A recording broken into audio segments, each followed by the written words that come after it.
पाहताय JB TV news. बातमीत सत्यता हीच आमची ओळख। धुळे आगारात ई बसेसची एंट्री, 10 बसेस दाखल, चार्जिंग स्टेशनही सज्ज। धुळेकरांसाठी खुश खबर, आगारातून धावणार आधुनिक ई बसेस, प्रदूषणमुक्त प्रवासाकडे वाटचाल।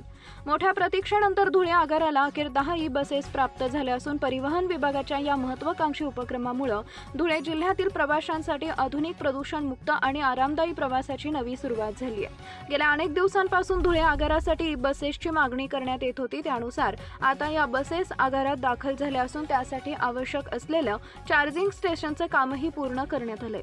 त्यामुळे धुळे आगारातून ई बसेस प्रत्यक्ष धावू लागलेत। राज्य परिवहन विभागाच्या वतीनं पर्यावरणपूरक वाहतुकीला चालना देण्यासाठी राज्यभरात टप्प्याटप्प्यानं ई बसेस सुरू करण्याचा निर्णय घेण्यात आलाय। त्याअंतर्गत धुळे आगाराला पहिल्या टप्प्यात 10 ई बसेस मिळाले। या बसेसमुळे इंधन खर्चात बचत होण्यासोबतच ध्वनी व वायू प्रदूषणातही मोठी घट होणार असल्याचं सांगितलं जात आहे। धुळेहून आता नाशिक, जळगाव तसेच इतर प्रमुख शहरांकडे ई बसेसच्या माध्यमातून प्रवासाची सुविधा उपलब्ध होणार आहे।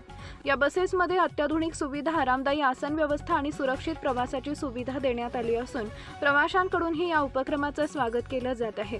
परिवहन विभागानं 2037 पर्यंत संपूर्ण महाराष्ट्रात ई बसेस सुरू करण्याचं उद्दिष्ट ठेवलं असून भारतातील पूर्णपणे ई बसेसवर आधारित सार्वजनिक परिवहन व्यवस्था उभारणारे पहिले राज्य म्हणून महाराष्ट्राला विकसित करण्याचा मानस व्यक्त करण्यात आलाय। धुळे आगारात ई बसेसची झालेली सुरुवात ही त्या दिशेनं टाकलेलं महत्त्वाचं पाऊल मानलं जात आहे। प्रतिनिधी परीक्षित परदेशी, जेबी टीव्ही न्यूज, धुळे। आपल्या परिसरातील महत्त्वाच्या बातम्या पाहण्यासाठी आजच आमच्या जेबी टीव्ही न्यूज चॅनलला YouTube वर सबस्क्राइब करा आणि बेल आयकॉन प्रेस करा।